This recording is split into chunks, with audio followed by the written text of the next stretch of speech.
વડોદરામાં સંત Nirankari charitable foundation દ્વારા ફ્રીમાં હેલ્થ ચેકઅપ કેમ્પનું આયોજન કરવામાં આવ્યું હતું. માનવ સેવા એ જ પ્રભુ સેવાના મંત્રને સાર્થક કરતા સંત નિરંકારી ચેરિટેબલ ફાઉન્ડેશન દ્વારા વડોદરાના વારસિયા વિસ્તારમાં એક ભવ્ય નિઃશુલ્ક હેલ્થ ચેકઅપ કેમ્પનું આયોજન કરવામાં આવ્યું. નિરંકારી સદગુરુ માતા સુદીક્ષાજી મહારાજના આશીર્વાદથી આ કલ્યાણકારી કાર્યક્રમ યોજાઈ રહ્યો છે. 12 એપ્રિલ 2026ની સત રામદાસ દરબાર જૂના આરટીઓની સામે વારસિયા વડોદરા ખાતે આયોજન કરવામાં આવ્યું છે.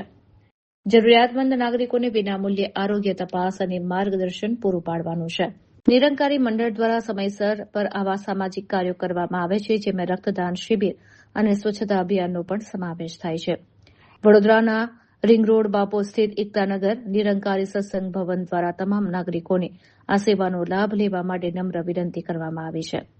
આ પ્રકારના આયોજનથી સમાજમાં સ્વાસ્થ્ય પ્રત્યે જાગૃતિ વધે છે અને માનવીય મૂલ્યોનું જતન થાય છે. દીક્ષાજી મહારાજની અસીમ અનુકંપા થકી સંત નિરંકારી ચેરિટેબલ ફાઉન્ડેશન દ્વારા આજે વારસિયામાં સંત સતરામદાસ હોલમાં યોજાનારા આ પ્રોગ્રામમાં એક નિઃશુલ્ક ફ્રી મેડિકલ ચેકઅપ કેમ્પ યોજવામાં આવે છે અને જેમાં લગભગ 10 અલગ અલગ ડિસિપ્લિનના ડૉક્ટર્સ અહીંયા પધારેલ છે.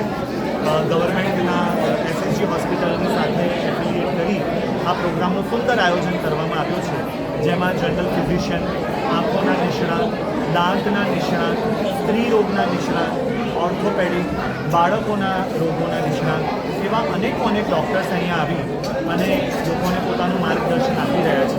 અને એની સાથે સાથે એક વિશાળ રૂપમાં સત્સંગ કાર્યક્રમ પણ યોજાયો છે, કારણ કે શારીરિક રોગોનું નિરાકરણ થઈ શકે છે, પણ જે આપણા મનના અને આત્મિક રૂપે જે આપણી જાળવણી કરવાની છે એ ફક્ત અને ફક્ત સત્સંગ, સેવા અને સિમરન, પરમાત્માના સ્મરણ અને સત્સંગ અને સેવા થકી જ થઈ શકે છે. તો એ સત્સંગ કાર્યક્રમ પણ અહીંયા યોજવામાં આવેલો છે. તો એવી રીતે આ સુંદર આયોજન સદગુરુ માતા સુદીક્ષાજી મહારાજના આશીર્વાદથી થઈ રહ્યું છે. અને આપ જોઈ રહ્યા છો કે સંત નિરંકારી મિશન અને ચેરિટેબલ ફાઉન્ડેશનના સ્વયંસેવકો મળીને ખૂબ જ સુંદર આયોજન કરેલું છે. લગભગ 800થી 1000 લોકો અહીંયા આવી અને પોતાની સારવાર માટે અહીંયા આવેલ છે.